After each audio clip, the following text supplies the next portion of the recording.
Good morning students. प्यारे बच्चों, आज हम समास के भेदों का अध्ययन करेंगे। समास की परिभाषा और इसके जो मुख्य समरणीय बिंदु थे, जैसे पूर्व पद, उत्तर पद, समस्त पद या समास विग्रह किसे कहते हैं, इनके बारे में मैं पहले जानकारी दे चुकी हूँ। तो आज हम अध्ययन करते हैं समास के भेदों के बारे में।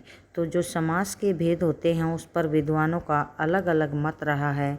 कुछ विद्वान समास के 6 भेद मानते हैं: अविभाव, तत्पुरुष, क्रमधारय, द्विगु, द्वंद्व, बहुव्रीहि।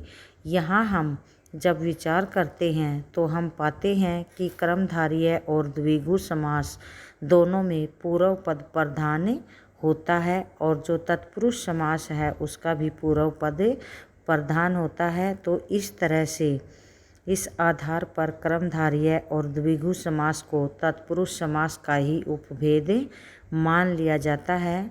तो समास के मुख्यतः कुछ व्याकरणी 4 भेद मानते हैं: अविभाव, तत्पुरुष, द्वंद्व और बहुव्रीहि। लेकिन हम इसके 6 के 6 भेदों का अध्ययन करेंगे। सबसे पहले हम इसके आज 3 भेदों का अध्ययन करेंगे। जो पहला समास है वो है अव्ययभाव समास। तो जैसा कि इसके नाम से ही पता है, जिस समास में पूर्व पद यानी जो पहला पद होता है वो प्रधान और अव्यय हो यानी अव्यय, जिसमें किसी भी परिस्थिति में कोई बदलाव ना हो, वे अव्यय या अविकारी शब्द कहलाते हैं।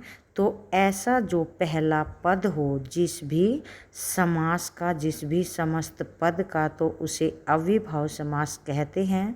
पूर्व पद प्रधान होने के कारण समस्त पद यानी जो पूरा पद बनता है वो ही अव्यय हो जाता है। तो एक उदाहरण के माध्यम से देखते हैं।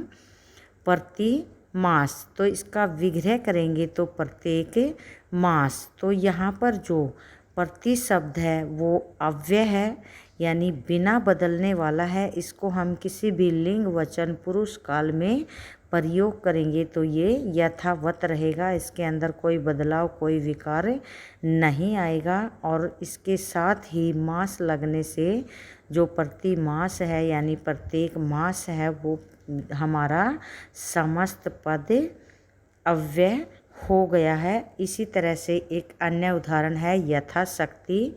तो विग्रह करने पर शक्ति के अनुसार, तो इसमें भी जो पहला पद यथा है वो अव्यय है और उसके अनुसार ही अब शक्ति शब्द भी अव्यय हो गया है। तो यथाशक्ति जो शब्द है ये ऐसा शब्द है, इसको हम चाहे एक वचन में, बहुवचन में, पुल्लिंग में, स्त्रीलिंग में या वर्तमान काल में, किसी भी काल में इसको हम प्रयोग करेंगे तो ये यथावत ही रहेगा, ज्यों का त्यों रहेगा, इसमें कोई बदलाव नहीं आता है। और हमारा जो दूसरा भेद है वो है तत्पुरुष समास।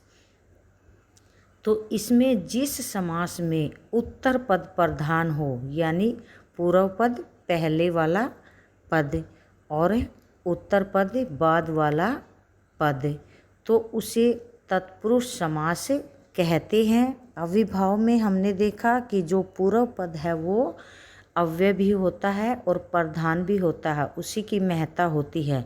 जबकि जो तत्पुरुष समास है इसमें उत्तर पद प्रधान होता है और इसे तत्पुरुष समास कहते हैं। इसमें पूर्व पद गौण होता है, जो पहला पद होता है वो गौण होता है, उसकी इतनी महत्ता नहीं होती, तथा समस्त पद बनने पर पूर्व पद के साथ लगी विभक्ति का लोप हो जाता है।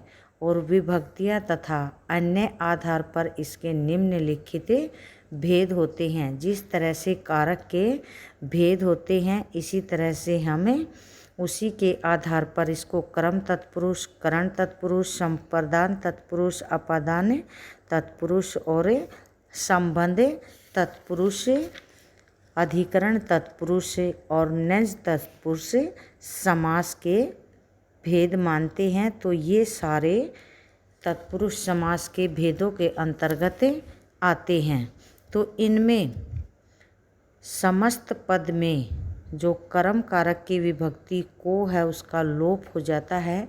एक उदाहरण के माध्यम से देखिए, यश प्राप्त, तो जब हम इसका विग्रह करेंगे तो वो होगा यश को प्राप्त। तो यश यहाँ पे हमारा पूर्व पद है और उसके साथ ही को विभक्ति लगी हुई है, और जो प्राप्त है वो हमारा उत्तर पद है और इसमें प्राप्त की ही महत्ता है, यही महत्वपूर्ण है। तो इसलिए यहाँ पर हमें तत्पुरुष समास कहेंगे। तो आप लोगों को इसके नाम न लिखकर खाली समास के भेदों के नाम लिखने हैं, जो 6 भेद मुख्य रूप से मैंने बताए हैं। तो आपके लिए इतना ही काफ़ी है कि आप इसका विग्रह करके इसके समास का नाम लिख दीजिए।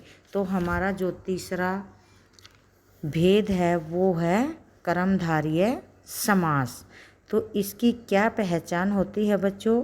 जिस समस्त पद का पहला पद विशेषण या उपमान हो तथा दूसरा पद विशेष्य या उपमेय हो, उसे कर्मधारय समास कहते हैं। यानी जिस समास का पहला पद विशेषण जो किसी संज्ञा या सर्वनाम की विशेषता को बताता हो और जो दूसरा पद है वो विशेष्य हो, यानी जिसकी विशेषता बताई जाए वो विशेष्य कहलाता है। तो यहाँ पर एक उदाहरण देखिए, काला घोड़ा। तो जब हम इसका विग्रह करेंगे तो हमारा विग्रह होगा काला है जो घोड़ा। तो इस समस्त पद को देखिए, काला घोड़ा। तो यहाँ पर जो घोड़ा है वो विशेष्य है और जो काला है वो विशेषण है, क्योंकि घोड़ा संज्ञा शब्द है और जो काला शब्द है वो उस संज्ञा की विशेषता को प्रदर्शित करता है, दिखाता है, बता रहा है। तो यहाँ पर हमें यही ध्यान रखना है कि उसका जो पूर्व पद है वो विशेषण हो और जो उत्तर पद है वो विशेष्य हो। तो ऐसा जो समास या समस्त पद होता है वो कर्मधारय समास कहलाता है। तो प्यारे बच्चों, आप लोगों को इसका अच्छी तरह से अध्ययन करना है। बाकी के बचे हुए 3 भेदों का हमें कल अध्ययन करेंगे। धन्यवाद।